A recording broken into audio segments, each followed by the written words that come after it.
ایک پورا نظام کچھ اس طرح سے بنتا ہے کہ اس نظام کے ذریعے جب آپ تک کوئی پیغام پہنچتا ہے تو وہ بے انتہا آلودہ ہو چکا ہوتا ہے. اس کی میں ایک چھوٹی سی مثال دوں گا، پھر ہم اپنے جو ہمارے موضوعات ہیں ان کی طرف بڑھ جائیں گے. اس کی ایک مثال یہ ہے کہ فرانس میں کئی سال پہلے ایک تجربہ کیا گیا تھا، اور تجربہ یہ تھا کہ کیا ہم خوابوں کو چرا سکتے ہیں. اور کیا یہ کیا کہ ٹیلی ویژن پر ایک جو ٹیلی ویژن چینل تھا اس پر جو پرائم ٹائم پروگرام چلتا تھا، یعنی جو 8:15 یہاں یورپ میں خبروں کے بعد جو ڈرامہ یا فلم چلتی ہے اسے پرائم ٹائم کہتے ہیں، اور وہ سب سے زیادہ اسی کی ویورشپ ہوتی ہے. اس کے اندر کچھ وقفوں کے بعد، یاد رکھیے جو ویڈیو ہوتا ہے وہ 24-25 فریم کا ہوتا ہے، ایک سیکنڈ جو ویڈیو آپ تک پہنچ رہی ہوتی ہے تو 24 فریم کی ہوتی ہے. اس میں ایک فریم اس وقت کے فرانسیسی صدر یاک شیراک کا وہ لگایا گیا، تو یوں اس ویڈیو میں وہ ظاہر ہے وہ دیکھنے میں نہیں آ سکتا تھا. یعنی اگر ایک سیکنڈ میں 24 فریم ہے اور اس میں سے صرف ایک فریم آپ متاثر کرتے ہیں یا تبدیل کر دیتے ہیں تو آنکھ میں وہ آ نہیں سکتا، یعنی آنکھ اسے دیکھے گی نہیں، ٹیلی ویژن پر وہ دکھائی نہیں دے گا. لیکن اس معاملے کے بعد یہ جو کام کیا گیا، اس کے بعد ہزاروں کالز اس ٹیلی ویژن چینل کو موصول ہوئیں جس میں کہا گیا تھا کہ جب ہم آپ کا ٹی وی دیکھتے ہیں، پرائم ٹائم دیکھتے ہیں، تو ہمیں خواب میں یاک شیراک کیوں نظر آتا ہے. تو معاملہ کچھ اس طرح سے ہے، خواب تبدیل کرنا یا خواب چھیننے کا معاملہ اصل میں اس کے پیچھے جو میکینکس ہے وہ یہ ہے کہ آنکھیں تو یقیناً نہیں دیکھ سکتی، لیکن جو ہمارا دماغ ہے وہ بے انتہا طاقتور ہے. اور وہ دماغ اس طرح سے کرتا ہے کام کہ جب آپ سو جاتے ہیں تو وہ تمام انفارمیشن جو اسے ملی ہوتی ہے اسے دوبارہ سے باہر نکالتا ہے اور اسے دوبارہ سے پروسیس کرنے کی کوشش کرتا ہے. جہاں تک معلومات اسے یا جو انفارمیشن اس تک پہنچی ہوتی ہے وہ سموتھلی چل رہی ہوتی ہے تو وہ اس پر رکتا نہیں ہے بلکہ بڑھتا چلا جاتا ہے. لیکن جہاں اسے وہ غیر عمومی لگتی ہے وہاں وہ ٹھہر جاتا ہے اور اس انفارمیشن کو پروسیس کرنا شروع کر دیتا ہے غور سے، اور اس سے ملحق تمام تر انفارمیشن جو اس کے پاس پہلے سے دستیاب ہوتی ہے وہ اسے نکالتا ہے اور پھر اس کا سینس بنانے کی کوشش کرتا ہے. بالکل اسی طرح جس طرح آپ اگر دفتر سے گھر کی طرف جا رہے ہیں اور آپ گاڑی ڈرائیو کر رہے ہیں تو آپ کو دفتر سے گھر کا تمام راستہ اسے آپ یاد نہیں رکھیں گے، گو کہ اس کی مووی تو آپ نے بنا لی لیکن آپ اسے یاد نہیں رکھیں گے. یاد اس پورے فاصلے میں وہی کچھ ہوگا جو غیر عمومی واقعہ کوئی پیش آیا ہوگا. مثال کے طور پر کوئی سائیکل والا آپ کے سامنے گرا ہو، یا کوئی ایکسیڈنٹ ہوا ہو، یا کوئی اور غیر عمومی چیز ہوئی ہو تو وہ آپ کو یاد رہے گی، وہ پورا راستہ آپ کو یاد نہیں رہے گا. اسی طرح جب آپ خواب دیکھتے ہیں تو خوابوں میں بھی آپ نے جو دن بھر میں معمول گزارا ہوتا ہے وہ آپ کو یاد نہیں رہتا، بلکہ اس میں جو غیر عمومی چیز ہوتی ہے وہ اچانک سے باہر آتی ہے، دماغ اسے پروسیس کرتا ہے، پھر اس کے حوالے سے جو دستیاب معلومات ہوتی ہے اسے جوڑتا ہے اور اس چیز کا سینس بنانے کی کوشش کرتا ہے. اسی طرح جب یہ اس ڈرامے میں صرف ایک فریم یاک شیراک کا تھا، تو جب دماغ نے وہ ڈرامہ دوبارہ سے دیکھا ہوگا، ریٹریو کیا ہوگا جو پوری معلومات ہوتی ہے وہ باہر نکالی ہوگی، تو وہ سب سموتھلی چل رہی ہوگی. لیکن جیسے ہی یاک شیراک کی تصویر اس کے سامنے آئی ہوگی،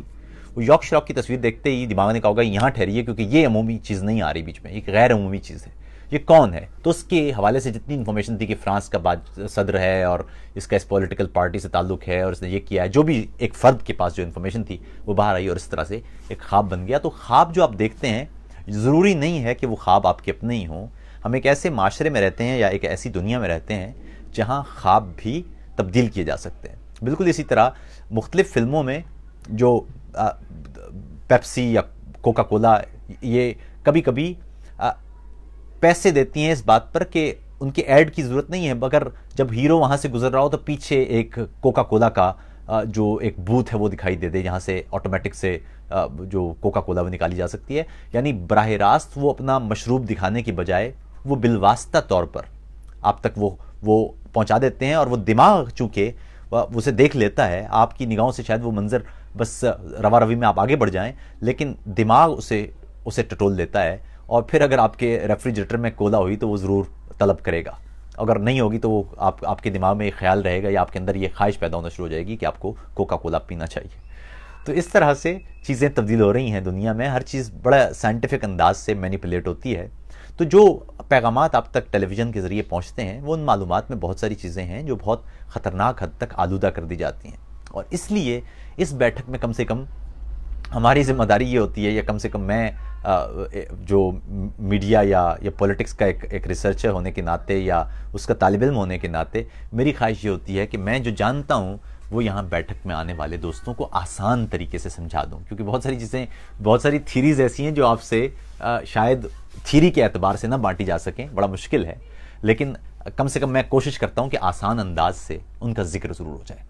تو یہ انیشیلی مجھے بات کرنا تھی، لیکن بدقسمتی یہ ہے ہمارے ہاں ہمارے معاشرے میں جو میڈیا کی ذمہ داری تھی وہ اب شاید ہم دیکھ رہے ہیں کہ وہ بالکل ادا نہیں ہو رہی ہے۔ مثال کے طور پر گزشتہ روز نواب اکبر بگٹی کی برسی تھی۔ اب یہ 12 سال ہو چکے ہیں اس واقعے کو۔ آپ جانتے ہیں کہ اس موضوع پر بلوچستان میں بے انتہا بے چینی بھی ہے، دکھ کا سما بھی ہے، پھر اسی واقعے کی وجہ سے بلوچستان کا ایک حصہ ایسا بھی ہے جو ریاست کے خلاف ان کھڑا ہوا ہے، ایسے لوگ بھی ہیں جنہوں نے ہتھیار اٹھا لیے ہیں۔ اس کا طریقہ کیا ہے اس سے نمٹنے کا؟ اس سے نمٹنے کا طریقہ یہ تھا کہ سب سے پہلے تو اس واقعے کی آزاد اور شفاف تحقیقات کرائی جاتی ہیں۔ وہ تحقیقات بلوچ عوام کے ساتھ بانٹی جاتی ہیں، بلوچ عوام کو اعتماد میں لیا جاتا اور انہیں بتایا جاتا کہ ہم آپ کے ساتھ ہیں، اگر یہ ظلم ہوا ہے تو یہ ظلم رائے گا نہیں جائے گا، یہ لہو رائے گا نہیں جائے گا، اور ساتھ ہی ساتھ بلوچ عوام کا جہاں جہاں کوئی بھی نقصان ہوا ہے، جہاں جہاں لوگ لاپتہ ہوئے ہیں، جہاں جہاں مس شدہ لاشیں ملی ہیں، ان کا حساب لیا جائے گا۔ اور ساتھ ہی ساتھ بلوچ عوام کو یہ بتانے کی بھی ضرورت تھی کہ جو ماضی میں ہم سے زیادتیاں ہوئی ہیں، ہم ان زیادتیوں پر شرمندہ ہیں، ہم ان کی معذرت چاہتے ہیں، بس بحیثیت قوم جہاں جہاں ہم سے غلطیاں اور کوتاہیاں ہوئی ہیں ہم ان کی معذرت چاہتے ہیں، ہم سے غلطیاں ہوئی ہیں، جو ہمارے آمروں نے یا سیاسی رہنماؤں نے آپ کے ساتھ زیادتیاں کی ہیں، جو فوجی آپریشنز ہوئے ہیں جو نہیں ہونا چاہیے تھے، جو حقوق مانگنے والوں کی گردنیں اڑائی گئی ہیں، یہ سب غلط کام تھے، ہم اس کی معذرت چاہتے ہیں، اور جہاں جہاں زیادتیاں ہوئی ہیں، انسانی حقوق کی پامالیاں ہوئی ہیں، ہم ان کو، ظاہر ہے وہ جو لوگ چلے گئے ان کو لوٹ آ نہیں سکتے، واپس نہیں آ سکتے، وہ اس کی ایک تو معذرت کریں، ان کے متاثرہ افراد کی مدد کریں، اور ان کے ساتھ کم سے کم یہ احساس انہیں دلائیں کہ ریاست ان کے ساتھ ہے۔ اب وہ پرانا راستہ ہم ترک کرنا چاہتے ہیں، ہم اب ایک نیا راستہ شروع کرنا چاہتے ہیں، جو حقوق کا راستہ ہو، جو انسانی عظمت کا راستہ ہو، جس میں بلوچ اپنے آپ کو الگ تھلگ محسوس نہ کرے، بلکہ اسے معلوم ہو کہ وہ ایک ریاست کا حصہ ہے، اس کو اپنے پورے حقوق دستیاب ہوں کسی بھی دوسرے پاکستانی کی جگہ۔ گزشتہ روز یہ ایک بڑا اچھا موقع تھا جب ہم نعرے لگا رہے ہیں نئے پاکستان کے، تو یہ موقع تھا عمران خان صاحب کے لیے کہ وہ اس موقع پر بلوچ عوام سے براہ راست بطور پاکستانی وزیر اعظم کی بات کرتے اور ان سے واضح انداز میں کہتے کہ ہم اب تحریک انصاف ہیں، تو اب آپ کے ساتھ انصاف ہوگا۔ ماضی میں وہ پیپلز پارٹی کی حکومت تھی یا نون لیگ کی حکومت تھی یا مشرف کا آمرانہ دور تھا، اس میں جو زیادتیاں ہو گئیں آپ سے یا آپ کی زیادتیوں پر جو کام نہیں کیا گیا ہے، لیکن اب ہم اس کا ازالہ کریں گے۔ چند روز پہلے جب عمران خان صاحب نے اپنی تقریر کی تھی تو اس میں انہوں نے ذکر کیا تھا کہ جو ناراض بلوچ ہیں انہیں واپس سماجی دھارے میں اور قومی دھارے میں واپس لایا جائے گا۔ تو یہ امید طلب بات تھی کہ چلیے اس حوالے سے کوئی حوصلہ افزا اقدام ہو سکتا ہے، لیکن بدقسمتی سے گزشتہ روز نواب اکبر بگٹی کی برسی کے موقع پر ایک پیغام تک ان کی طرف سے واضح انداز سے بلوچ قوم کے لیے نہیں آیا۔ یہ ایک پیغام نہ دینا خود ایک پیغام ہے، اور یہ زیادتی بھی ہے۔ ایک لحاظ سے یہ ایک خاص طبقہ ہے، ایک خاص ایلیٹ ہے جس کا کام کسی صورت بھی اس ملک، اس کی بقا یا اس کی بنیادوں کو مضبوط کرنا نہیں ہو سکتا۔ اگر میں اس ملک کا لیڈر ہوں تو میری خواہش یہ ہوگی کہ اس ملک میں رہنے والے تمام لوگ مجھے اون کریں اور میں انہیں اون کروں۔ میں کسی ایک کمیونٹی کا یا کسی ایک برادری کا یا کسی ایک جماعت کا رہنما ہونا نہیں چاہوں گا۔ میں چاہوں گا کہ اس دھرتی پر بسنے والے کسی بھی رنگ، کسی بھی نسل کے لوگ جب مجھ سے بات کریں تو انہیں محسوس ہو کہ میں ان میں سے ہی ایک ہوں، میں ان کا دکھ محسوس کر سکتا ہوں، میں ان کا درد محسوس کر سکتا ہوں، اور کسی بھی ملک کے وزیر اعظم کا یہ بنیادی کام ہوتا ہے. یہ کوئی احسان نہیں کرتا وہ. وزیر اعظم کا مطلب یہ ہوتا ہے کہ پارلیمان نے اور پوری قوم نے اس پر یہ اعتماد کیا ہے کہ اسے ملک کی باغ ڈور کی ذمہ داری سونپ دی ہے. وہ صرف پارلیمان کا قائد ایوان نہیں ہوتا، بلکہ وہ پاکستانی قوم یا کسی بھی قوم کا وہ چیف ایگزیکٹو بھی ہوتا ہے. وہ ایک ملک کا چیف ایگزیکٹو ہوتا ہے. اس کے پاس بے انتہا اختیارات ہوتے ہیں، ثوابدیدی بھی اور دیگر بھی. اور اس کے پاس یہ حق ہوتا ہے کہ وہ ٹوٹی ہوئی چیزوں کو کس طرح سے جوڑ سکتا ہے. جو زیادتیاں ہوئی ہیں ان زیادتیوں کو کس طرح سے ختم کیا جا سکتا ہے. ایک طریقہ تو یہ تھا ختم کرنے کا کہ جس طرح میں نے کہا کہ بلوچستان کے عوام کو پہلے تو یہ اون کیا جاتا، انہیں بتایا جاتا کہ ہم سے جو زیادتیاں ہوئی ہیں ہم ان کی معذرت چاہتے ہیں، اور دوسرا وہاں پر عسکری آپریشن ختم کر کے وہاں کے لوگوں کو سیاسی انداز سے ڈیل کرنے کی ضرورت ہے. وہاں پر پولیس کا ڈھانچہ مضبوط کرنے کی ضرورت ہے، اور وہاں پر جو سولین ادارے ہیں انہیں فعال کرنے کی ضرورت ہے تاکہ وہ ان معاملات کو نمٹا سکیں. یاد رکھیے گا، میں اس سے پہلے بھی عرض کر چکا ہوں کہ فوج تیار نہیں ہوتی ہے کسی شہری علاقے کے لیے. فوج کو بالکل ایک مختلف طریقے سے تیار کیا جاتا ہے. فوج کا کام شہری علاقوں کے نظام کو سنبھالنا نہیں ہوتا. فوج سرحدوں پر لڑنے کے لیے بنتی ہے. ان کی تربیت اسی انداز کی ہوتی ہے. جب آپ کسی فوج کو شہری علاقوں پر اور خصوصاً اپنے ہی ملک کے شہری علاقوں پر اسے تعینات کرتے ہیں تو نتائج ہمیشہ بھیانک آتے ہیں. اس کی میں ایک اور مثال بھی دے دوں. ابھی یہاں پاکستانی فوج کو تو ہم ایک طرف رکھ دیتے ہیں. دنیا میں امریکہ تو بڑا پڑھا لکھا ملک ہے نا، وہاں تو تعلیم کا شرح بھی بہت ہے، اور ان کی جو فوج ہے اس کا تربیت کا معیار بھی اور پیشہ ورانہ معیار بھی بہت آگے سمجھا جاتا ہے. بہت ہی زبردست اس کی تعریف کی جاتی ہے. لیکن وہی امریکہ کی فوج، وہی تربیت یافتہ اور پیشہ ورانہ مہارت کی حامل فوج جب عراق میں داخل کی گئی تو وہاں ہم نے انسانیت سوزی کے جو مظاہر دیکھے، جو مناظر دیکھے، وہ ہمارے سامنے ہیں. وہاں ابو غریب کا واقعہ ہو یا بغداد کی تباہی کے معاملات ہوں، وہ ہم نے دیکھا کہ جب ایک پروفیشنل فوج بھی کسی شہری علاقے میں داخل ہوتی ہے تو وہاں کس انداز کی تباہی مچتی ہے. اسی طرح امریکہ کی فوج اور بلکہ دیگر نیٹو افواج بھی وہ افغانستان میں ان سے متعلق بے شمار ایسی دردناک کہانیاں اور واقعات ہیں جو انسانیت کے چہرے پر کسی کلنک سے کم نہیں ہیں. وہ غلطی کی صورت میں ہوں یا وہ دانستہ طور پر ہوں، دونوں ہی صورتوں میں جب کوئی سپاہی یا کوئی فوجی وہ شہری علاقے میں آپریٹ کرتا ہے تو وہاں نقصان ہوتا ہے. اس میں اس فوجی کا بھی قصور نہیں ہوتا، کیونکہ فوجی کو عام شہری علاقوں کے لیے بنایا نہیں گیا. جب آپ اس فوجی کو عام شہری علاقوں میں لگاتے ہیں یا تعینات کرتے ہیں تو نتیجہ اس سے مختلف نہیں آ سکتا. اس لیے پہلی کوشش تو یہ ہونا چاہیے کسی بھی ریاست کی کہ اپنے عوام کے خلاف اپنی فوج کا استعمال کسی صورت نہ ہونے دیا جائے. یہ لازمی بات ہے. دوسری بات یہ ہے کہ جہاں کہیں ایسی ضرورت پڑ بھی جائے تو اس صورت میں بھی پارلیمان اس کی ذمہ داری لے، تاکہ جو اس ملک کے رہنے والے لوگوں کی نمائندہ ایک باڈی ہے پارلیمان، جب وہ اس میں شامل ہوگی تو فوج آپریٹ کرتے ہوئے اس بات کا خیال رکھے گی کہ اس کے اوپر ایک پارلیمانی باڈی موجود ہے جو اس کا احتساب کر سکے گی. تیسری بات یہ ہے کہ فوجیوں کو شتر میں مہار تو نہیں چھوڑا جا سکتا. جہاں جہاں ان سے کوئی کوتاہی ہوتی ہے یا انسانی حقوق کی پامالی ہوتی ہے یا قانون کی خلاف ورزی ہوتی ہے، ان کو معلوم ہونا چاہیے کہ وہ قانون کے نیچے ہیں. جہاں وہ قانون کی خلاف ورزی کرتے ہیں انہیں قانون کے مطابق سزا ملنا چاہیے، تاکہ وہ بیلنس یا توازن برقرار رہے جو عوام اور فوج کے درمیان محبت اور یا ادارے کے بطور دیکھے جانے کا ایک سامان بنتا ہے. اسی طرح کا کیونکہ یہ اب بلوچستان کی بات ہو رہی ہے تو قریب یہی معاملہ ہم نے وزیرستان میں دیکھا ہے. گزشتہ روز کی بات ہے، وہاں پر بلکہ 2-3 دن سے وہاں مسلسل احتجاج ہو رہا ہے، اور وہ احتجاج خاص طور پر پہلے تو لوڈ شیڈنگ کے حوالے سے تھا غالباً، لیکن بعد میں سیکیورٹی میں جو اطلاعات مجھ تک ہیں. اب یہاں پر میں ایک اور بات بھی کرنا چاہوں گا، لیکن وہ پہلے میں خبر بتا دوں آپ کو جو ہم تک پہنچی سوشل میڈیا کے حوالے سے، لیکن اس کے بعد پھر میں اس پر بھی بات کروں گا. تو سوشل میڈیا سے جو خبریں ہم تک پہنچی ہیں، کیونکہ ٹیلی ویژن اور باقی تمام میڈیا ہاؤسز تو بلیک آؤٹ کیے ہوئے ہیں، کوئی خبر پہنچ نہیں پا رہی. تو وہ خبر یہ ہے کہ جی سیکیورٹی اہلکاروں کی فائرنگ کے نتیجے میں وہاں کافی لوگ زخمی ہو گئے، اور اس کے بعد یہ احتجاج شروع ہو گیا. محسن داوڑ وہاں پر میں کافی ساری ویڈیوز دیکھی ہیں جن میں وہ خطاب بھی کرتے نظر آ رہے ہیں، اور لوگ وہاں پر غم و غصے کا اظہار کر رہے ہیں. ظاہر ہے عام افراد کے خلاف اگر آپ فائرنگ کریں گے ان کے اوپر یا طاقت کا استعمال کریں گے جو غیر ضروری ہے تو اس کا نتیجہ یہی ہو سکتا ہے. اگر کسی موقع پر کوئی ایسا جتھا یا عوام کا ایسا ہجوم وہ امڑ آتا ہے تو اس کے خلاف بھی اگر اسے آپ نے منتشر بھی کرنا ہوتا ہے تو اس کا طریقہ یہی ہوتا ہے کہ آپ ربر کی گولیاں چلا سکتے ہیں یا آپ ہوائی فائرنگ کر سکتے ہیں یا آپ کسی اور طریقے سے اسے منتشر کر سکتے ہیں. براہ راست فائرنگ کا معاملہ وہ یقیناً خوفناک بات ہے اور اس حوالے سے وہاں کے لوگ اس وقت یہ ڈیمانڈ کرتے یا مطالبہ کرتے نظر آ رہے ہیں کہ جو افراد یا جو اہلکار اس میں ملوث ہیں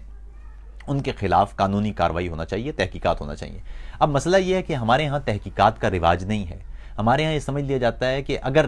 کسی پولیس والے نے یا کسی فوجی نے کسی کو قتل کر دیا ہے تو ٹھیک کیا ہے. اب یہ زیادتی اس لحاظ سے ہے کہ معمولی واقعات جب ہوتے رہتے ہیں تو مجموعی طور پر عوام کے اندر ایک تو اپنے اداروں پر اعتماد اس میں کمی آتی ہے,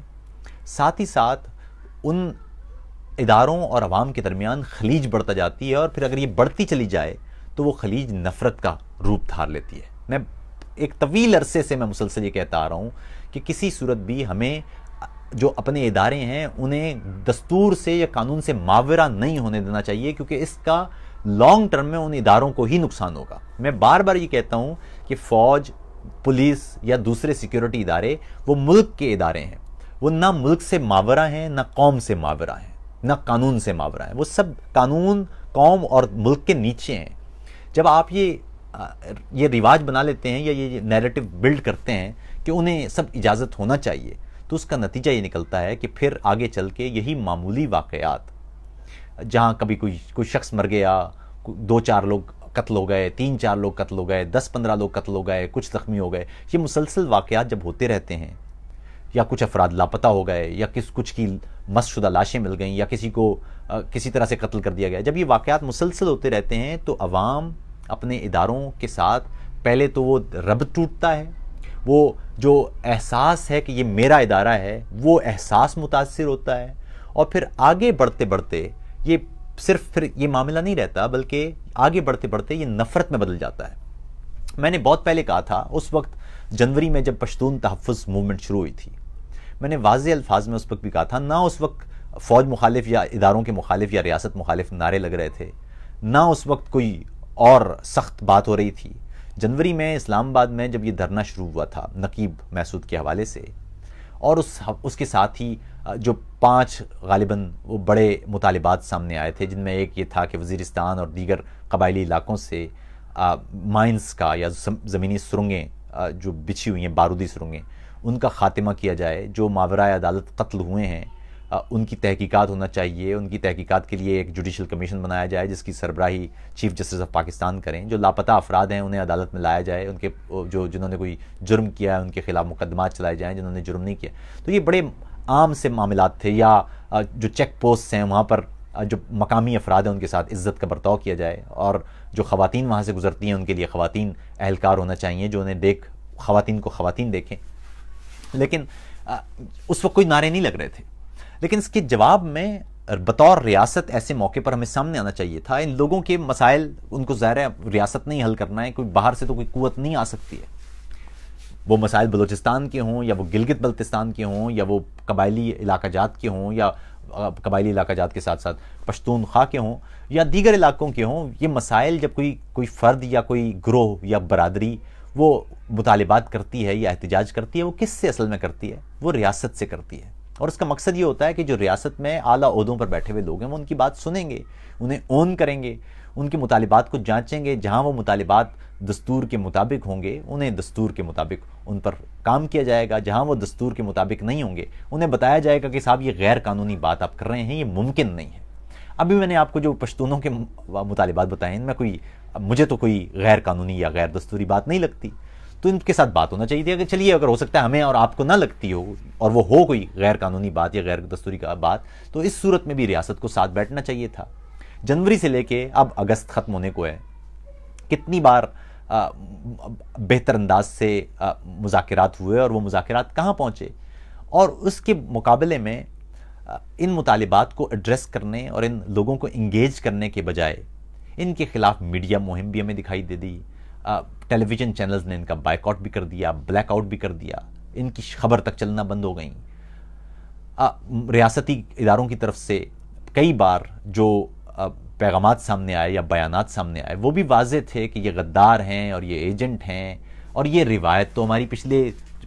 50-60 سال سے چل رہی ہے کہ یہاں پر آج تک جس نے بھی مطالبہ دستوری ہی کیا ہو، جمہوری ہی کیا ہو، اسے مطالبے پر بات نہیں کرنی ہے ہم نے ان کی گفتگو پر بات نہیں کرنی ہے، ان کے لفظوں پر بات نہیں کرنی ہے، بلکہ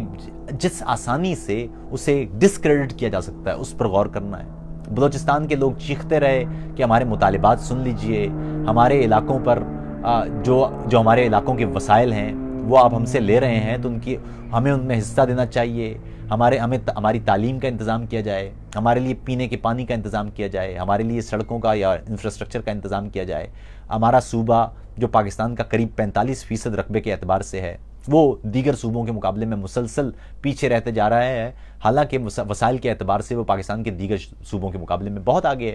تو یہ لوگ پوچھتے رہے، مطالبات ہوتے رہے، احتجاج بھی ہوتے رہے، لیکن نہ احتجاج سنا گیا، نہ مطالبات سنے گئے،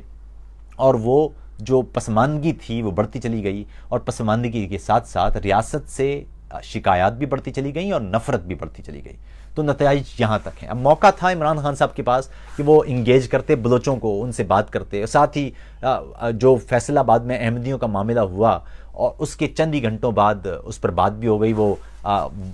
جو کم سے کم چلیے کس حوالے سے بات ہوئی وہ ہونا چاہیے، اچھی بات ہے خیر یہ کہ انہوں نے کہا کہ جی جو ہمارے فواد چودھری صاحب انہوں نے کہہ دیا کہ وہ مرغوں کی لڑائی کی وجہ سے ہوا تھا۔ چلیے مرغوں کی لڑائی کی وجہ سے ہی، لیکن آپ نے بات تو کی۔ اسی طرح شیریں مزاری صاحبہ جو منسٹر ہیں انسانی حقوق کی، انہوں نے رات میں ایک ٹویٹ کر کے بتا دیا کہ جی اس حوالے سے جو اب تک کی اپڈیٹ ہے وہ یہ ہے، یہ چند افراد زخمی ہوئے تھے، لیکن وزیرستان میں کتنے لوگ زخمی ہوئے ہیں ہمیں یہی معلوم نہیں ہے، نہ میڈیا کور کر سکا ہے، نہ وزیر برائے انسانی حقوق کی طرف سے کوئی بیان آیا ہے، نہ وزیر اطلاعات کی طرف سے کوئی بیان ہے۔ وہ ہم جب بچپن میں سنتے ہیں نا کہ علاقہ غیر، ابھی کچھ عرصے پہلے جب وہ ضم کیا تھا خیبر پختونخوا میں تو کہا جا رہا تھا کہ ضم ہونے کے بعد اب وہ قانون کے نیچے آ جائے گا اور پاکستانی دستور کے نیچے آ جائے گا، لیکن نتیجہ کیا ہے؟ وہ ابھی بھی علاقہ غیر بنا ہوا ہے۔ وہاں کے لوگ کیا ان کو اون نہیں کر پائیں گے؟ وہ کیا پاکستان کے لوگ نہیں ہیں؟ اگر پنجاب میں کوئی واقعہ ہوتا ہے اور ٹی وی وہاں پہنچ سکتا ہے، پنجاب میں بکرے کتنے کے بک رہے ہیں اور کسائی کتنے کا ہے، اگر اس پہ بات ہو سکتی ہے، یا سندھ میں جو کسائی کی اس دفعہ کی قیمت ہے، وہ جو دہاڑی ہے وہ اتنے کی ہے، وہ اگر بات ہو سکتی ہے، کراچی میں فلاں جگہ پر چوہے کی انتڑیوں کا گوشت بک رہا ہے، اگر وہ یا وہ انتڑیوں کا تیل بک رہا ہے یا وہ خراب گندی مرچیں بیچی جا رہی ہیں، یہ اگر بات ہو سکتی ہے، یہاں پر چھاپے بھی ٹی وی کیمروں والے مار سکتے ہیں، تو یہ چھاپے وزیرستان میں کیوں نہیں مارے جا سکتے؟ وزیرستان میں جو لوگ زخمی ہوئے ہیں، اور یہ تو صرف ایک واقعہ نہیں ہے، اس سے بھی پیچھے چلے جائیں کہ یہ کوئی آج کا واقعہ تو نہیں ہے، یہ کوئی ایک واقعہ تو نہیں ہے، اس سے پہلے کتنے لوگ مارے جا چکے ہیں، کتنے لوگوں کی جان گئی ہے، کتنے لوگ شہید ہوئے ہیں، کتنے لوگ زخمی ہوئے ہیں، کتنے بچے متاثر ہوئے ہیں، کتنے سکول تباہ ہوئے ہیں۔ بلوچستان کی حالت بھی آپ کے ساتھ کتنی دفعہ ٹی وی گیا ہے، کتنی دفعہ ٹی وی کے کیمرے آپ نے وہاں دیکھے ہیں۔ یہ سوال کرنے والے ہیں، اور یہ سوال کرنا میرے خیال میں یہ ہمارا جائز حق ہے۔ میری ذاتی رائے یہی رہتی ہے کہ جب تک آپ ریاست کے تمام بنیادی اکائیوں کو آپس میں جوڑ نہیں پائیں گے، جب تک کہ ان کی شکایات ہم سن نہیں پائیں گے، ہم ایک نفرت کا بیج بوتے جا رہے ہیں جو ہم سمجھتے ہیں کہ طاقت کے ذریعے شاید ہم اسے قابو کر لیں گے، لیکن وہ ممکن نہیں ہوتا۔ میں نے پھر بتا دوں آپ کو، جنوری میں جب یہ معاملہ شروع ہوا تھا پشتونوں کا، یہ ایگزامپل کے طور پہ میں بتا رہا ہوں آپ کو، تو کوئی نعرے نہیں لگ رہے تھے۔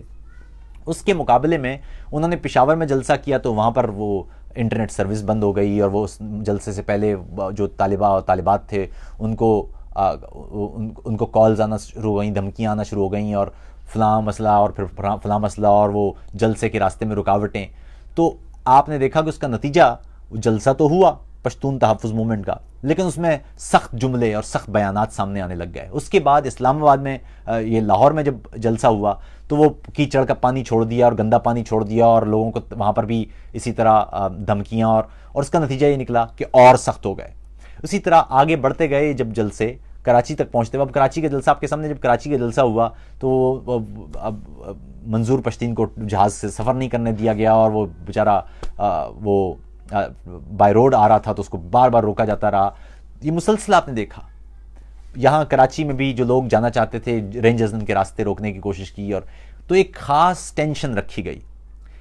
اگر وہ ملک کے لوگ ہیں،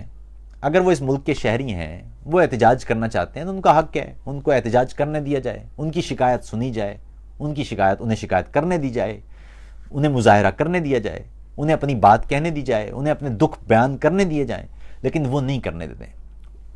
میڈیا مہم بھی چل پڑے گی، بینرز بھی لگ جائیں گے، مخالف میں ایک تحریک بھی کھڑی کر دی جائے گی، ایک مسلسل ایک معاملہ رکھا جائے گا جس کا بنیادی مقصد یہ ہوگا کہ ڈسکریڈٹ کیا جائے، عوام میں عوام کے خلاف نفرت پیدا کی جائے، یعنی ایک برادری کے خلاف دوسری برادریوں کے اندر نفرت پیدا کی جائے، تاکہ یہ جو تقسیم ہے اس تقسیم کا فائدہ اٹھا کے ہم طاقت پکڑتے رہیں۔ پنجابی یہ سمجھتے رہیں کہ پشتونوں کا قصور ہے، پشتون سارے کے سارے دہشت گرد ہوتے ہیں، بلوچ سارے کے سارے غدار ہوتے ہیں، سندھی سارے کے سارے ڈاکو ہوتے ہیں، مہاجر سارے کے سارے ایجنٹ ہوتے ہیں۔ اس طرح دوسرے علاقوں کے لوگوں کو بتایا جائے کہ وہ جو کشمیر کے لوگ ہوتے ہیں وہ سارے کاہل ہوتے ہیں یا وہ ایجنٹ ہوتے ہیں اور وہ فلاں کے ساتھ ملے ہوتے ہیں۔ تو اس طرح سے نفرت پھیلائی جاتی رہے، ہمیں مزید ٹکڑوں میں توڑا جاتا رہے۔ میں پنجابی ہوں، لیکن میرے لیے تو کوئی مہاجر ہوگا، کہ کوئی سندھی ہوگا، کہ کوئی بلوچ ہوگا یا کوئی پشتون ہوگا،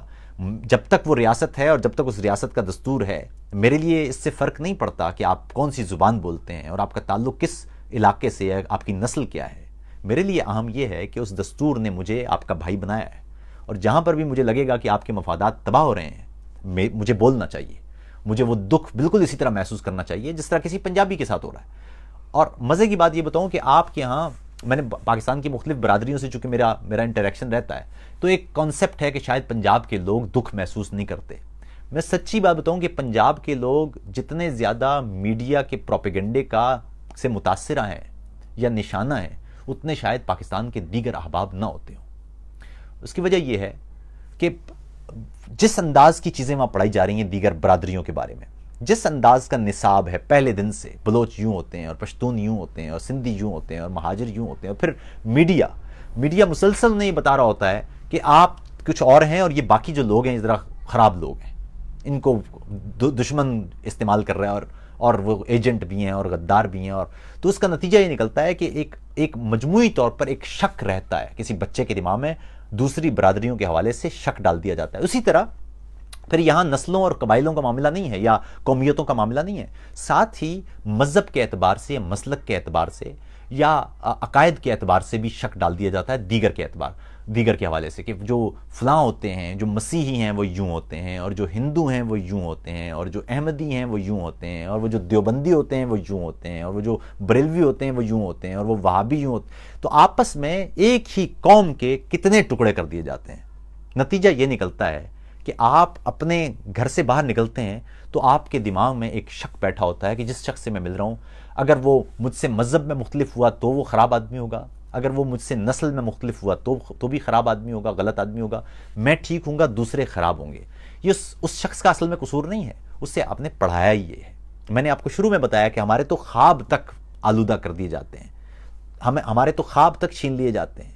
تو ہم ایک ایسے میٹرکس میں زندہ ہیں۔ پنجاب کے لوگوں کو تو، پنجاب کے ایک طویل علاقہ، ایک بہت بڑا علاقہ ہے جہاں لوگوں کو اپنے صدر کا نام نہیں پتا ہوتا۔ وہ کیا جانیں گے کہ پشتونوں کے یا قبائلیوں کے کیا مسائل ہیں؟ آپ جائیں پنجاب میں، بلکہ پنجاب کیا، آپ سندھ میں جائیے، اور سندھ میں جا کے یا پنجاب میں جا کے یا ایون کہ کشمیر یا بلتستان کے علاقے میں جائیے اور وہاں کہیے کہ بلوچستان کے 10 علاقوں کے نام بتا دیجئے، تو ان کو معلوم نہیں ہوں گے۔ اس لیے کہ میڈیا نے اور ہماری نصابی کتب نے ہماری تربیت بطور قوم کے نہیں کی ہے، ہمیں آپس میں نہیں جوڑا ہے، اور اس پر پھر ہم خود نفرت کا وہی بھالا جو وہ اصل میں استعمال کرنا چاہتے ہیں، اسے استعمال کرتے ہوئے، ان کا فائدہ کرتے ہوئے ہم ایک دوسرے کو ہم شک بھی کرتے ہیں، ایک دوسرے کے خلاف ہم نفرت کا اظہار بھی کرتے ہیں، اور اس کو ہر صورت میں روکنے کی ضرورت ہے۔ کوئی شخص سندھی ہے یا بلوچ ہے یا مہاجر ہے یا پنجابی ہے یا کسی اور قومیت یا برادری سے تعلق رکھنے والا ہے،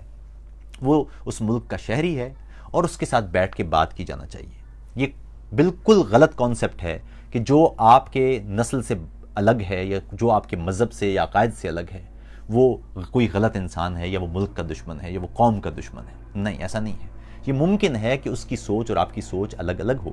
لیکن یہ ممکن نہیں ہے کہ وہ کوئی خراب انسان ہو۔ یہ ضروری نہیں ہے۔ خراب انسان جتنا کسی اور برادری میں ہو سکتا ہے اتنا آپ کی برادری میں بھی ہو سکتا ہے۔ تمام انسانوں میں اچھے لوگ بھی ہوتے ہیں اور برے لوگ بھی ہوتے ہیں۔ برے لوگوں کی کوئی نسل نہیں ہوتی، برے لوگ ہر نسل میں ہوتے ہیں۔ برے یا اچھا عقیدہ نہیں ہوتا، عقائد سارے ایک جیسے ہی ہوتے ہیں، مسئلہ یہ ہے کہ آپ کا عقیدہ کسی دوسرے شخص کے عقیدے سے مختلف ہو سکتا ہے. تو لوگوں کو وہ جیسے ہیں انہیں ویسا قبول کیجئے, ان کے غلط کو غلط ضرور کہیے, لیکن انسانوں کو بطور انسان غلط کہنے کی ضرورت نہیں ہے. یہ میرے خیال میں بنیادی معاملہ ہے. سیاسی کلچر اب یہ بن گیا ہے کہ جو شخص بھی آپ سے اختلاف کرے, آپ براہ راست یا تو اسے گالی دیتے ہیں, یا اس پر آپ براہ راست شک کرتے ہیں, اسے غدار کہتے ہیں, اسے ایجنٹ کہتے ہیں, اسے کافر کہتے ہیں, اسے مرتد کہتے ہیں. اور یہ وہی کام ہے جو یہ اشرافیہ ہمیں تقسیم کرنے کے لیے ہم سے لینا چاہتی ہے. ہم اصل میں وہی کام کر رہے ہیں جو یہ چاہتے ہیں. یہ ہمیں تقسیم کرنا چاہتے ہیں اور ہم تقسیم ہو رہے ہیں. ہم اس تقسیم کو آگے بڑھاتے ہیں, اور یہی ہمارا بنیادی مسئلہ بھی ہے. نہ پنجاب کے لوگوں کو سندھ سے اصل میں مسئلہ ہے, نہ سندھ کے لوگوں کو بلوچستان سے مسئلہ ہے, نہ بلوچستان کے لوگوں کو پشتونوں سے مسئلہ ہے. مسئلہ ہمارے اندر یہ ہے کہ ہم ایک ایسے معاشرے میں رہ رہے ہیں جہاں ہمیں بچپن سے ایک تو تنوع کی عزت نہیں سکھائی گئی, دوسرا ہمیں اختلاف کی تکریم بھی نہیں سکھائی گئی. آج آپ بات کر لیجئے کسی بھی سیاسی جماعت کے کسی لیڈر کے بارے میں, اس سیاسی جماعت کے لیڈر کے ماننے والے یا اس کے حامی آپ سے اس موضوع پر بات نہیں کریں گے, بلکہ آپ سے براہ راست نازیبا الفاظ یا تضحیک آمیز الفاظ کا استعمال شروع کر دیں گے. وہ یہ نہیں کہیں گے کہ حضور آپ غلط بات کر رہے ہیں, یہ اصل میں بات یوں ہو سکتی ہے, بلکہ وہ یہ ان کے دماغ میں, ان کا قصور نہیں ہے, ان کے دماغ میں یہ ہوگا کہ آپ غدار ہیں یا آپ غلط آدمی ہیں. مثال کے طور پر میں ابھی بات کر رہا تھا اور میں نے ابھی ٹویٹ بھی کیا. میں آپ لوگوں سے گزارش کروں گا کہ ٹویٹر پہ جوائن کر لیں, کیونکہ وہ ایک کسی وجہ سے فیس بک نے وہ سلسلہ ختم کر دیا. اب جو میں ٹویٹ کرتا ہوں وہ فیس بک پہ نہیں آتے ہیں, تو ٹویٹر پہ جوائن رکھیں مجھے, تاکہ وہاں پر کیونکہ مسلسل بات ہوتی رہتی ہے. تو میں نے لکھا تھا کچھ دیر پہلے کہ ہم ایک ایسا کیچڑ زدہ معاشرہ بن چکے ہیں جس میں اب جو شخص کیچڑ کی نشاندہی کرتا ہے اور یہ کہتا ہے کہ صاحب یہ تعفن زدہ کیچڑ ہے, اس سے ہماری جان چھوٹنا چاہیے, اسی شخص کے منہ پر کیچڑ مل کے اسے کہا جاتا ہے کہ کیچڑ سے جان ہم اس طرح چھڑائیں گے. کیچڑ سے یہ شخص جو ہے یہ کرپٹ ہے, یہ شخص خراب ہے. جو شخص بھی اس وقت, جو صحافی بھی بولے گا اسے کہا جائے گا کہ یہ لفافہ لیتا ہے, جو شخص بھی بات کرے گا اسے کہا جائے گا کہ اس کا کوئی مفاد ہے. اور یہ جو لوگ یہ الزامات لگا رہے ہیں ان کا قصور نہیں ہے, یہ اس لیے لگا رہے ہیں کہ انہیں یہی سکھایا گیا ہے. معاشرہ بھی تربیت کرتا ہے, معاشرہ خود بھی ماں کی طرح یا باپ کی طرح تربیت کرتا ہے, ریاست خود بھی ماں یا باپ کی طرح لوگوں کی تربیت کرتی ہے اپنے شہریوں کی. اور یہ ریاست 70 سال سے ہماری تربیت اسی انداز سے کر رہی ہے, جس میں صرف تفریق ہے, جس میں صرف تقسیم ہے. جب جو بنگالی ہمارے ساتھ رہا کرتے تھے تو مغربی پاکستان میں بنگالیوں کے حوالے سے کیا کچھ پڑھایا جاتا تھا یہ ہمارے سامنے ہے. ہمیں بتایا جاتا تھا کہ ہم پاکستانی ہیں, وہ بنگالی ہیں, ہم کوئی سپیریئر ریس ہیں اور وہ کوئی خراب ریس ہیں یا وہ گھٹیاں ہیں. اور اس کا نتیجہ پھر ہم نے وہ سکوت ڈھاکہ کی صورت میں دیکھا ہے. اور یہی سکوت پر سکوت اور سانحات پر سانحات ہمارا راستہ دیکھتے رہیں گے اگر ہم اپنے آپ کو اس تقسیم در تقسیم سے باہر نہیں لائیں گے. یہ بنیادی معاملہ ہے. دوسری بات یہ کہ یہ روکنا ضروری ہے کہ جو شخص آپ سے اختلاف کرتا ہے اس سے اختلاف ہی ہونا چاہیے. یہ اپنے معاشرے میں جہاں جو شخص آپ دیکھیں کہ وہ نعرے لگا رہا ہے کہ دوسرے کو کرپٹ کہے اور یا لفافہ کہے یا غدار کہے یا فلاں, وہ سمجھ لیجئے کہ وہ بیچارہ خود ایک متاثرہ شخص ہے, اس کے خواب چرائے جا چکے ہیں, اس کا کوئی قصور نہیں ہے, اور آپ کو اس شخص کی ذہنی مدد کرنا ہے, اس کی فکری اصلاح کرنا ہے. دوسری صورت میں یہ معاشرہ مزید تقسیم کا شکار ہوتا چلا جائے گا. اور میں ذاتی طور پر نہیں سمجھتا کہ اس کا کوئی اتنا آسان حل ہوگا. جس معاشرے میں عدالتیں ہائی جیک ہو چکی ہوں, جس معاشرے میں ادارے ہائی جیک ہو چکے ہوں, جس معاشرے میں صحافی ہائی جیک ہو چکے ہوں, جس معاشرے میں میڈیا ہائی جیک ہو چکا ہو, جس معاشرے میں دوسرے انسان کے دکھ محسوس کرنے کے لیے گنجائش ہی باقی نہ بچے, جس معاشرے میں ایک قومیت دوسری قومیت پر شک کی نگاہ سے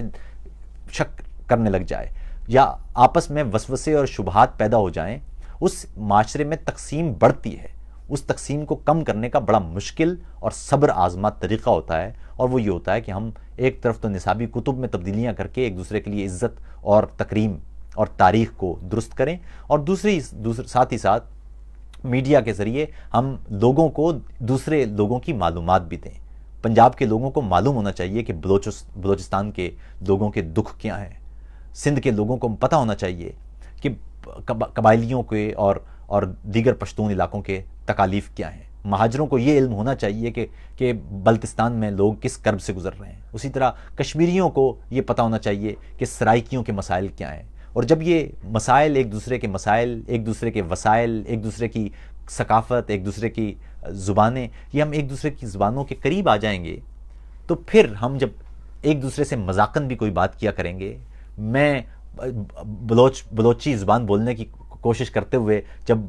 خراب بلوچی بولوں گا، یا میں پشتو بولنے کی کوشش کرتے ہوئے میں پشتو خراب بولوں گا، تو آپ اسے تضحیک نہیں سمجھیں گے بلکہ پیار سمجھیں گے۔ میں ایک مہاجر جب سندھی بولنے کی کوشش کرے گا اور اس سے غلط تلفظ نکلے گا تو لوگ اسے سندھی کی تضحیک یا مہاجر کی تضحیک نہیں سمجھیں گے، اسے پیار سمجھیں گے، اسے مذاق سمجھیں گے، اس کا مزہ لیں گے۔ جب ہم جرمن بولتے ہیں تو کئی دفعہ ظاہر ہے ہمارے تلفظ ویسے نہیں ہو سکتے جیسے دیگر جرمنوں کے، وہ یہ نہیں سمجھتے کہ وہ تضحیک کر رہا ہے ہماری زبان کی، وہ اسے پیار سے دیکھتے ہیں۔ تو یہ یہاں تک انسانی فطرت کو یا انسانی فکر کو یہاں تک پہنچانے کے لیے میرے خیال میں ہمیں ایک طویل سفر کرنا پڑے گا۔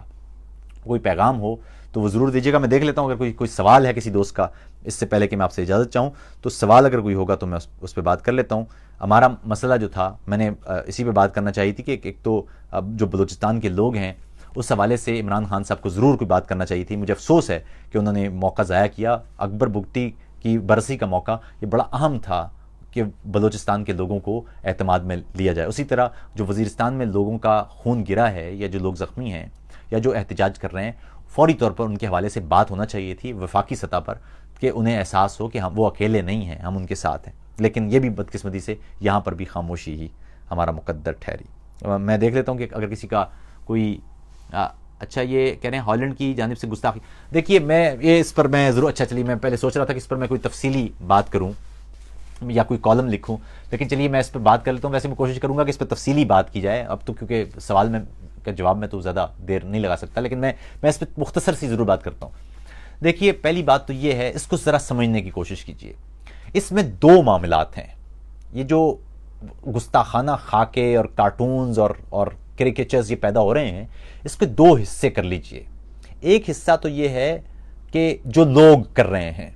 دوسرا حصہ یہ ہے کہ ہم رد عمل کیا دے رہے ہیں۔ اب دنیا بھر میں یہ پرسیپشن پھیل گیا ہے کہ جس شخص کو پبلسٹی چاہیے ہوتی ہے، تشہیر چاہیے ہوتی ہے،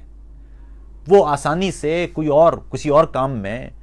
کرنا اور پھر اس کام سے مشہور ہونا ذرا مشکل کام ہے۔ انہیں پتا ہے کہ بڑا آسان سا کام ہے، کوئی فلم بنا دیں، کوئی کارٹون بنا دیں، کسی اخبار کے صفحے پر لگا دیں، کوئی جملہ کہہ دیں اور پوری دنیا میں آپ ایک خبر کی طرح مشہور ہو جائیں گے۔ ہم کیا کرتے ہیں، ہم ایسے کسی معاملے پر اپنی چیزیں، اپنے ملک کے لوگوں کو نقصان پہنچاتے ہیں، اپنی املاک توڑتے ہیں اور دنیا بھر میں پیغام یہ دیتے ہیں کہ جی یہ جو کہہ رہے ہیں، یہ کہہ رہے ہیں کہ ہم شفاق لوگ ہیں، ہم چیزیں توڑ کے کہتے ہیں، دیکھو نا ہم تو پرامن لوگ ہیں۔ تو لوگ اس کا بھی مذاق اڑاتے ہیں اور اس کا مزید آئندہ کے لیے راستے کھل جاتے ہیں کہ اور بھی کیے جائیں۔ مثال کے طور پر اگر احتجاج بھی اس انداز کا ہو جو یہ بتایا کہ ہم علم سے معمور لوگ ہیں، ہم یہ سمجھتے ہیں کہ جو کام آپ ہمارے پیغمبر سے موسوم کر رہے ہیں وہ ہمارے پیغمبر کی نمبر 1 شخصیت کے ہی برخلاف ہے، نمبر 2 وہ آپ صرف اور صرف تضحیک اور نفرت کے اعتبار سے کر رہے ہیں، اس کا کوئی اور مقصد نہیں ہے۔ آپ یہ سمجھ لیجئے کہ ہالینڈ میں جو گیرٹ ولڈرز ہیں، ان کا کام یہ ہے کہ انہوں نے مسلسل مسلمانوں کے خلاف نفرت انگیزی، مہاجرین کے خلاف تعصب انگیزی، نسل پرستی، اس انداز کے جملوں میں، اس انداز کی کاروائیوں میں اور اس انداز کے مظاہروں میں ملوث رہے ہیں۔ دوسری طرف جب سے مہاجرین یورپ آئے ہیں، بدقسمتی سے مہاجرین بھی کئی معاملات میں وہ اس معاشرے میں ضم ہونے کی بجائے ان کی وجہ سے بہت سارے مسائل پیدا بھی ہوئے ہیں۔ یورپی سطح پر ایک عجیب طرح کی قسم پرسی، بلکہ ایک عجیب طرح کے سوالات پیدا ہو گئے ہیں۔ ایک عام یورپی شخص، وہ جو پہلے ستمبر 2015 میں لوگوں کو، مسلمانوں کو لینے کے لیے، مہاجرین کو لینے کے لیے وہ یونان جا رہا تھا گاڑی لے کے کہ ہم دیکھتے ہیں کہ کون ہمیں روکتا ہے، ہم شنگن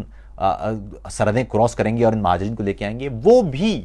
1 سال کے اندر وہ مہاجرین کے حوالے سے بڑی شکوک و شبہات والی باتیں کرنے لگ گیا۔ جرائم میں اضافہ یا ان کا مختلف علاقوں میں خراب بیہیویئر۔ ہم نے پہلی دفعہ دیکھا کلون میں 2016 کی جو نیو ایئر ایو تھی، وہاں خواتین پر حملے اور اس انداز کی چھوٹے چھوٹے واقعات ہوتے گئے جو یورپ کی جو نیٹو کمیونٹی ہے اس کے دل میں شکوک و شبہات کے میں اضافے کا سبب بنے۔ اب ایک طرف تو ہمیں بطور مسلمان یہ بڑا واضح کرنے کی ضرورت ہے کہ جو کام یہ پیغمبر اسلام، ہمارے پیغمبر رحمت للعالمین کے سر پر تھوپنے کی کوشش کرتے ہیں، دائیں بازو کے انتہا پسند لوگ، ان کا نہ ہمارے مذہب سے کوئی تعلق ہے نہ ہمارے پیغمبر سے کوئی تعلق ہے. ہمارے پیغمبر کا یہ پیغام نہیں ہے جو آپ ہمیں،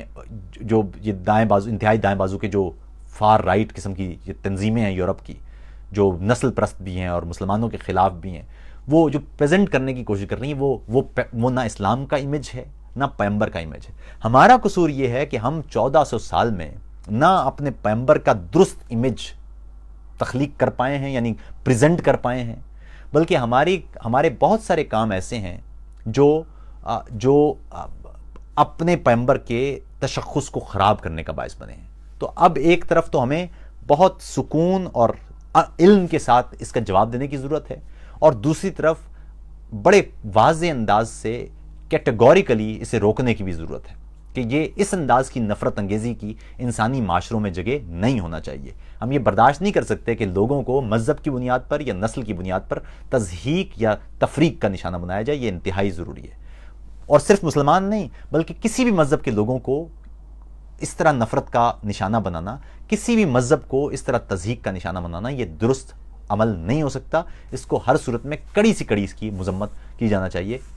خیر، آپ کو یہ بھی معلوم ہونا چاہیے کہ اگر ہالینڈ میں گیرٹ ولڈرز نے یہ کام کیا ہے تو ہالینڈ کی حکومت نے اس کے خلاف بھی کام کیا ہے. تو ایسا نہیں ہے کہ پورے کے پورے ڈچ جو ہیں وہ اس میں انوالو ہو گئے ہیں. یہ ایک سیگمنٹ ہے اس طرح کے نفرت انگیز لوگوں کا، وہ ہر ملک میں ہو سکتے ہیں. تو یہاں ہالینڈ میں ایک چھوٹا سا سیگمنٹ ہے گیرٹ ولڈرز کا جو اس انداز کی نفرت انگیزی پھیلا رہے ہیں، لیکن ایسا نہیں ہے جو کہ دوسرے جو ڈچ لوگ ہیں وہ اس کو برداشت کر رہے ہیں، وہ ایسے نہیں ہیں. تو میرے خیال میں ہمیں 2 محاذوں پر کام کرنے کی ضرورت ہے، اور اس پر میں تفصیل سے لکھوں گا بھی کہ ہمیں کس طرح سے اسے علمی طور پر کس طرح روکنے کی ضرورت ہے. کیونکہ آپ یہ بتائیے کہ سیرت کے اعتبار سے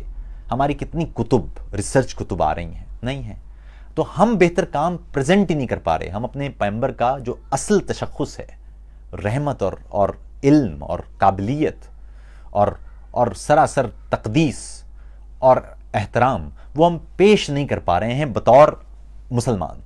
یعنی ہماری طرف سے علم کے قافلے برآمد نہیں ہو رہے ہیں جو دلیلوں کے ذریعے یا جو بڑے مضبوط ارادوں کے ذریعے یا جو علم کے ذریعے یا قلم کے ذریعے اس سارے سلسلے کا جواب دے سکیں. یہ ہے بدقسمتی. دوسری طرف سے نفرت انگیزی کا بڑا آسان طریقہ ہے کہ نفرت انگیزی چونکہ بک جاتی ہے تو اس انداز کے جملے یا اس انداز کے اقدامات کر کے وہ دنیا بھر میں بڑی آسانی سے شہرت مل جاتی ہے، اور ہم بھی پوری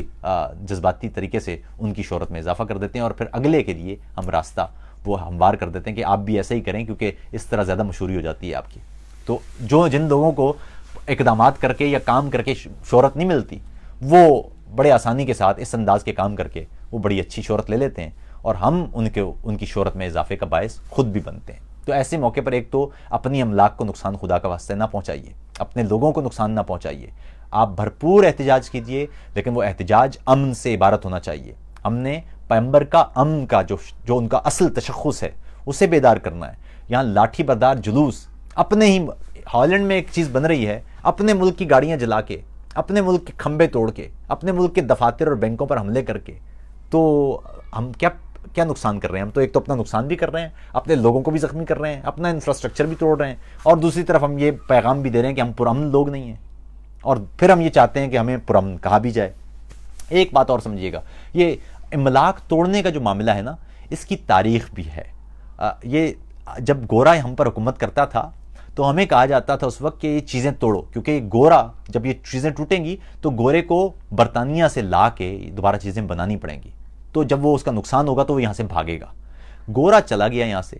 اب ہمیں پتہ ہے یہ چیزیں ہماری ہیں، ہمارے پیسوں کی بنی ہیں، یہ کھمبے ہمارے پیسوں کے آئے ہیں،